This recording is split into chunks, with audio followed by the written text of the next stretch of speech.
Society in the Middle Ages was like a pyramid. It was known as the feudal system and was introduced in England by William the Conqueror in 1066, as it had been successfully used in France for many years. The class you were born into was generally where you would stay for your entire life. At the top was the king. He was in complete control. He owned all the land and was responsible for the well-being of all his subjects. The king would keep some of the land for himself, about 25%, and would rent or give land to nobles in exchange for loyalty and money. The king would also give some land to the church. Below the king was the nobles. These could be people from rich and important families, but also included important members of the church. The land the nobles gained from the king was known as the manor. On the manor, the noble was in complete control. He decided on a system of justice and punishments, made their own coinage and set their own taxes. In exchange for the land that made them rich, they had to serve on the king's royal council, pay rent to the king, and provide him with knights. As with the king, the nobles gave land to their knights in exchange for loyalty. The nobles provided peasants with housing, farmland and protection. In exchange, they looked after the nobles' animals, farmed the land, and provided free labor a few days a week to maintain the manor.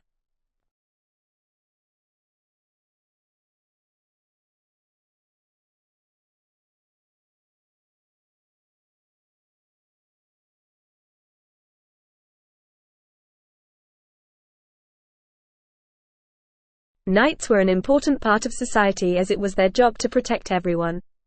In exchange for devoting their lives to fighting, they would be rewarded with land.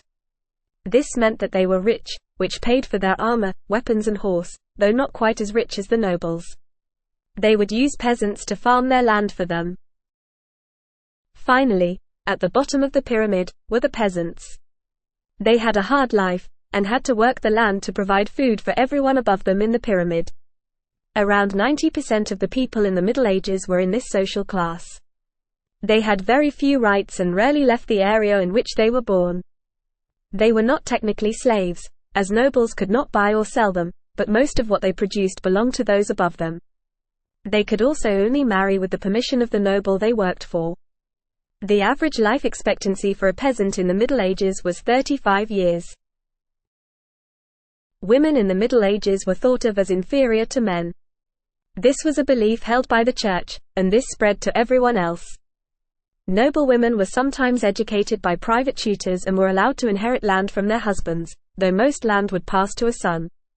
When the husband was at war, noble women would have to run and defend their husband's land. However, generally life was limited to staying at home, or being sent to a convent. For peasant women, life was much harder.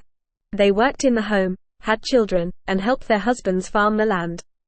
They weren't educated, and young girls usually learned practical skills from their mothers, like sewing and weaving.